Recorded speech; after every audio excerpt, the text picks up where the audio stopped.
Hello students, welcome to Daksha online classes. Students, our previous video we already learned celestial bodies. Now in this video we are going to start Indian explorers, things that float in space, spacesuit, environment on the moon and stars. So student, first we learn Indian explorers यानी हमारे भारत के खोजकर्ता जिन्होंने space पर जाकर नई नई चीज़ों की खोज की, उनके बारे में हम इस चैप्टर में हमारा ये पार्ट 2 है, इसमें हम उनके बारे में जानेंगे। In 1984 squadron leader Rakesh Sharma become the first Indian to go into the space. बच्चों 1984 में हमारे स्क्वाड्रन लीडर राकेश शर्मा ये सबसे पहले स्पेस पर गए। इन्होंने स्पेस की यात्रा की। Kalpana Chawla was the first American women of Indian origin go into the space she along with other astronauts. Kalpana Chawla ये पहली अमेरिकन महिला थी जो कि स्पेस पर गईं। इन्होंने कुछ एस्ट्रोनॉट्स के साथ अपनी यात्रा संपूर्ण की। Along with other astronauts travel to international space lab से इन्होंने अपनी यात्रा शुरू की। बच्चों वो स्पेस शटल जो था जिसमें इन्होंने अपनी यात्रा की थी वो कोलंबिया से स्टार्ट हुआ 1 फरवरी 2003 को। The space shuttle Columbia while returning to the earth carrying the astronauts. जब वो शटल अर्थ पर वापस आने लगा, इन्होंने अपनी यात्रा पूर्ण कर ली। ये स्पेस पर पहुंच भी गई कल्पना चावला, और वहां से जब ये रिटर्न होने लगी अर्थ पर, जब वो शटल वापस आने लगा, उसमें इनके साथ जो एस्ट्रोनॉट गए थे वो भी ट्रेवल कर रहे थे। So students exploded and burn down. तो वो जो शटल था वो जल गया यानी बर्न हो गया। Kalpana Chawla died along with other astronauts. So उसमें वापस लौटते समय कल्पना चावला की डेथ हो गई। Next one is Sunita Williams. Sunita Williams an American astronaut of Indian origin was the first women to stay in space. ये सुनीता विलियम्स जो हैं बच्चों पहली महिला अमेरिकन महिला हैं जो स्पेस पर 193 डेज ठहरी, यानी वहाँ पहुँचने के बाद इन्होंने ये रुकी वहाँ। It was the longest stay recorded so far. अब तक का ये सबसे लंबा रिकॉर्ड है। कोई दूसरा एस्ट्रोनॉट्स इतने लॉन्ग पीरियड वहाँ स्टे नहीं कर पाया। अभी हम जानेंगे कि why things float in space, things that float in space. ऐसा क्यों होता है? फ्लोट मीन्स होता है बच्चों यहाँ तैरना, यानी हवा स्पेस में चीज़ें क्यों तैरती हैं, यानी हवा में चीज़ें तैरती क्यों हैं। See the picture. इस पिक्चर को देखिए आप। An astronaut floating in space. ये स्पेस में फ्लोट कर रहा है। तो वाई, ऐसा क्यों होता है? Why does the appear to float in space when he walks on earth. जब हम ज़मीन पर चलते हैं तो फिर हम स्पेस पर क्यों तैरते हैं? Take a globe. आप एक ग्लोब लीजिएगा। Now link this globe with the earth. इसको अर्थ से लिंक करिए। If the bottom of the globe is simulated to the bottom of the earth, everything on the bottom of the globe would appear to fall off, but this does not happen. This is because, ऐसा क्यों होता है? Suppose आप एक ball को ले लीजिए, यहाँ आप ये वाली एक्टिविटी कर सकती हैं। एक बॉल को लीजिए और उसको ऊपर से छोड़िए, वो बॉल ऊपर ना जाकर अर्थ की तरफ आएगी।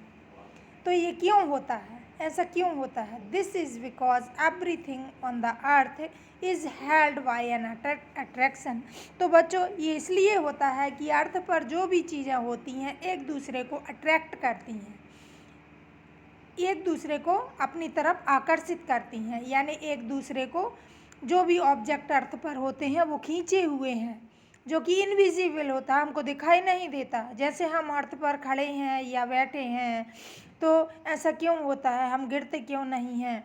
ये वही फोर्स है जिसके कारण हम नहीं गिरते, force of gravitation. That is why a ball thrown a bird comes back to the earth. इसलिए जब हम बॉल को फेंकते हैं तो वो वापस अर्थ पर आ जाती है। दिस पुल और attraction is called the force of gravitation. तो इसी को बच्चों फोर्स ऑफ ग्रेविटेशन मीन्स गुरुत्वाकर्षण बल कहा जाता है। All massive bodies exert this force but this force does not exist in space। तो बच्चों अर्थ पर जितनी भी मैसिव बॉडीज़ होती हैं सभी चीज़ें इस फोर्स से जुड़ी हुई हैं। ये फोर्स सबके साथ वर्क करता है।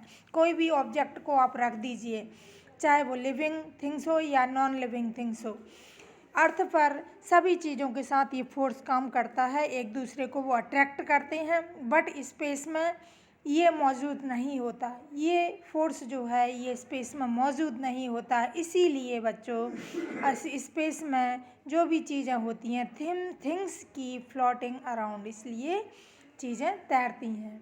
Next one is space suit. Do you see astronauts in special suit? A space suit is a garment worn to keep a human alive in the harsh environment of space, vacuum and temperature extreme। जो space पर जो भी travel करता है astronauts, उनके लिए एक special suits होते हैं। आ स्पेशल सूट इस गारमेंट की एक प्रकार का गारमेंट है, born to keep a human, जिनको वो लोग जो या ट्रैवल करते हैं स्पेस की उन वो पहनते हैं, क्योंकि वहाँ का जो एनवायरनमेंट होता है उससे इनको राहत मिलती है। Astronauts wear a special suit during the lunch and re entry. It's protect them from the changes in pressure that happen when you enter exit space। this suit has a helmet, gloves and boots। ये suit जो होता है इसकी full material इसके साथ होता है, जैसे ग्लव्स भी होते हैं, बूट्स भी होते हैं, हेलमेट्स भी होते हैं। The environment on the moon. अभी हम देखेंगे कि जो चंद्रमा के ऊपर मून पर जो एनवायरनमेंट है वो कैसा होता है वहाँ का। If we can step on the moon then why can't we live on the moon. जब हम चंद्रमा पर जा सकते हैं तो फिर वहाँ जाकर रह क्यों नहीं रहे हैं? चंद्रमा पर अभी बसियत क्यों नहीं है? लोग वहाँ जैसे अर्थ पर रहते हैं, ये भी एक प्लैनेट है, अर्थ भी एक प्लैनेट है, फिर हम मून पर क्यों नहीं रह सकते? ऐसा क्या रीज़न है? So students that reason there is no air on the moon, क्योंकि वहाँ एयर नहीं है जो कि हमको जीने के लिए सबसे ज़्यादा ज़रूरी होती है। बिना हवा के हम जी ही नहीं सकते, जिसको हम ऑक्सीजन के रूप में पूरा दिन और रात अपने अंदर लेते हैं। There is no water too, वहाँ ज़्यादा पानी भी नहीं है। Hence cloud are not formed air. The surface of the moon is rocky and covered with the dust. जो चंद्रमा का जो सरफेस है वो कैसा है? टोटली रॉकी है और किससे? डस्ट, धूल और डस्ट से कवर्ड है। It has high mountains and big pits called craters. बड़े बड़े पहाड़ हैं, पर्वत हैं। Life can not exist here, इसलिए वहाँ लाइफ पॉसिबल नहीं है। Next one is star. You must have seen millions of star in the sky. आपने स्काई में बहुत सारे स्टार देखे होंगे जो अनगिनत होते हैं, मिलियंस, कई मिलियन होते हैं जिनको हम काउंट नहीं कर सकते। तो वो चीज़ आखिर है क्या? ये स्टार होते क्या हैं? Star are giant ball of gases in a space. ये गैस के गोले होते हैं, स्टार कुछ नहीं होते स्टूडेंट्स, ये गैस के गोले होते हैं। That shine through the darkness, जो कि अंधेरे में चमचमाते हैं। They are much bigger than the earth. ये अर्थ से भी बड़े होते हैं, बट फिर भी हमको अभी आप बोलोगे कि वो तो बहुत छोटे दिखाई देते हैं स्टार। हाँ, तो उसका रीज़न क्या है?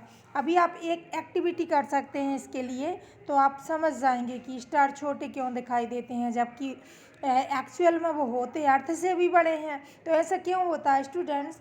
जब हम किसी चीज़ को हमसे जितना दूर करेंगे वो उतना हमको कैसी दिखाई देगी? छोटी दिखाई देगी।